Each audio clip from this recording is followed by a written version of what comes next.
Icon star Allu Arjun mind blowing twist ఇచ్చారు.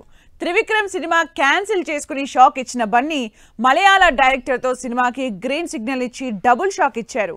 అట్లీతో science fiction concept తో cinema చేస్తున్న అల్లు అర్జున్ ఒక మీడియం రేంజ్ మలయాళ డైరెక్టర్ బాసిల్ జోసెఫ్ కి ఛాన్స్ ఇవ్వడం హాట్ టాపిక్ అయింది. అల్లు అర్జున్ త్రివిక్రమ్ ప్రాజెక్ట్ విషయంలో స్ప్రెడ్ అయిన రూమర్స్ నిజమయ్యాయి. దీంతో అట్లీ సినిమా తర్వాత బన్నీ చేయబోయే సినిమా ఏమై ఉంటుందా అని చర్చ జరుగుతున్న టైంలో మలయాళ డైరెక్టర్ బాసిల్ జోసెఫ్ తో అల్లు అర్జున్ సినిమా ఉండబోతోందనే news talk of the industry అయింది. అయితే తనకు కెరియర్లో జులై, సన్ ఆఫ్ సత్యమూర్తి, అలవైకుంఠపురం లాంటి బ్లాక్ బస్టర్ సినిమాల్ని అందించిన డైరెక్టర్ త్రివిక్రమ్ ని పక్కన పెట్టి ఇక మీడియం రేంజ్ మలయాళ డైరెక్టర్ బాసిల్ జోసెఫ్ కే ఛాన్స్ ఇచ్చి అందర్నీ షాక్ చేశారు అల్లు అర్జున్. మలయాళ డైరెక్టర్ బాసిల్ జోసెఫ్ పేరు తెలుగు ఆడియన్స్ కి ఓటీటీ ప్లాట్ఫామ్ ద్వారా బాగా పరిచయం. ఓటీటీలో విడుదలైన తన సినిమాలు మంచి విజయం సాధించాయి. అందులోనూ బాసిల్ జోసెఫ్ వినగానే అందరికీ గుర్తొచ్చే సినిమా మిన్నల్ మురళి. 2021లో నెట్ఫ్లిక్స్ లో విడుదలైన ఈ సినిమా బాసిల్కి మంచి పేరు తీసుకొచ్చింది.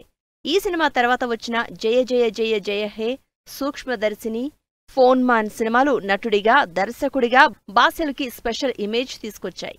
ఇప్పుడు ఏకంగా ఐకాన్ స్టార్ అల్లు అర్జున్ తో సినిమా చేయబోతూ ఉండడంతో ఆ ఇంట్రెస్టింగ్ ప్రాజెక్ట్ ఏమై ఉంటుందని చర్చించుకుంటున్నారు జనాలు.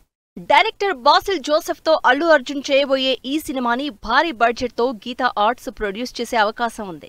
ఇటు అల్లు అర్జున్ డైరెక్టర్ అట్లీతో చేస్తున్న సైన్స్ ఫిక్షన్ సినిమానే కాకుండా డైరెక్టర్ బాసిల్ జోసెఫ్ తో చేయబోయే సినిమా కూడా సూపర్ హీరో కాన్సెప్ట్ తోనే ఉండబోతోందా అనే చర్చ జరుగుతోంది ఫిలిం సర్కిల్లో. మొత్తంగా త్రివిక్రమ్ తో బన్నీ సినిమా మిస్ అయిందని డైలమాలో ఉన్న ఫ్యాన్స్ కి అదిరిపోయే అప్డేట్ తో బిగ్ సర్ప్రైజ్ ఇచ్చారు అల్లు అర్జున్.